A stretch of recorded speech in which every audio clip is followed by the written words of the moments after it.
মাননীয় মুখ্যমন্ত্রী শুভেন্দু অধিকারী মহাশয়, আপনার কাছে আমার কিছু বক্তব্য আছে।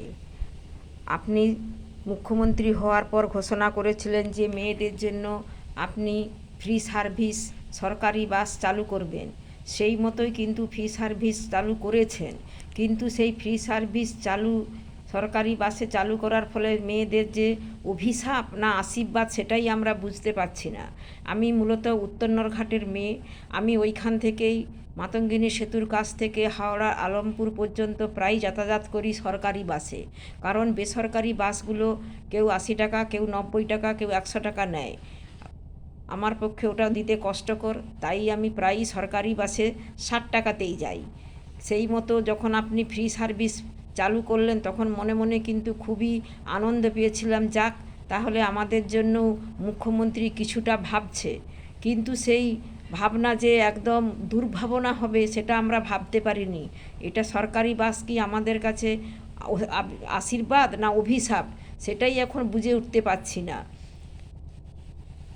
কারণ সরকারি বাসে গত 23/6/2026 তারিখে আমি উত্তর নরঘাট থেকে সরকারি বাস ধরার জন্য প্রায় 1 ঘন্টার মতো দাঁড়িয়েছিলাম, কিন্তু দেখলাম প্রত্যেকটা সরকারি বাস হাত দেখানো সত্ত্বেও তারা কিন্তু দুরন্ত বেগে বেরিয়ে যাচ্ছে।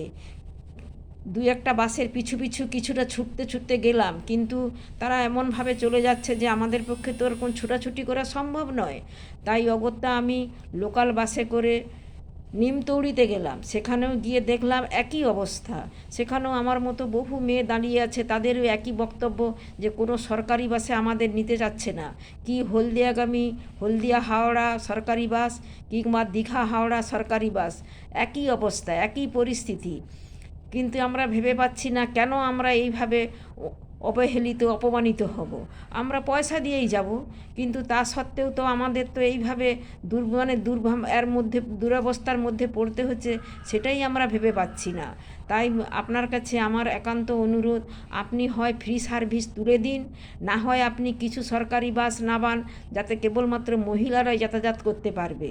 আর না হয় আপনি যে সরকারি বাসের কন্ডাক্টর এবং বাস চালক ওদের বিরুদ্ধে কড়া ব্যবস্থা নিন। কেন ওরা আমাদের মতো মেয়েদের নেবে না? মেয়েরা কি দোষ করেছে?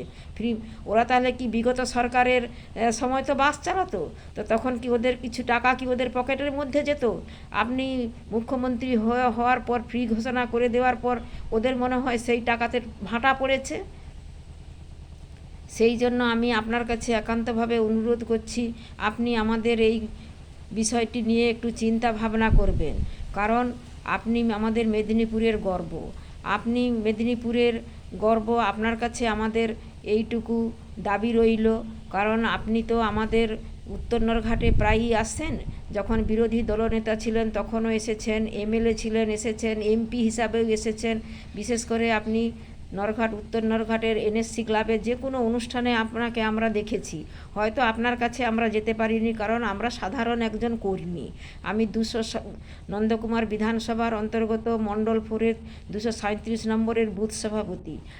এটা আমার রাজনৈতিক পরিচয়, কিন্তু তার চেয়েও বড় পরিচয় আমি একজন মেয়ে হয়ে কেন আমরা সরকারি বাসে সুযোগ সুবিধা পাবো না, সেটাই তো বড় প্রশ্ন আপনার কাছে।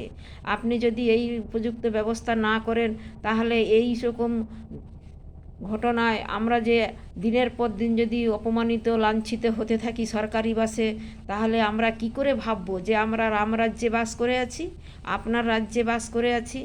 আপনি সব দুর্নীতির বিরুদ্ধে লড়ছেন, তাহলে এই সরকারি বাস চালক এবং কন্ডাক্টরের বিরুদ্ধেও আপনি সেইভাবে কঠোর ব্যবস্থা নিন। কেন ওরা মেয়েদের দেখলে বাসটা দুরন্ত গতিতে নিয়ে চলে যাচ্ছে মেয়েদের না নিয়ে?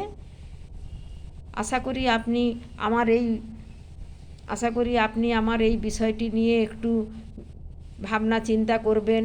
কারণ আমি তো একজন সাধারণ মহিলা, তবু আপনার কাছে আমার একান্ত অনুরোধ রইল এই বিষয়টি একটু ভাবনা চিন্তা করে দেখার জন্য। নমস্কার, ধন্যবাদ।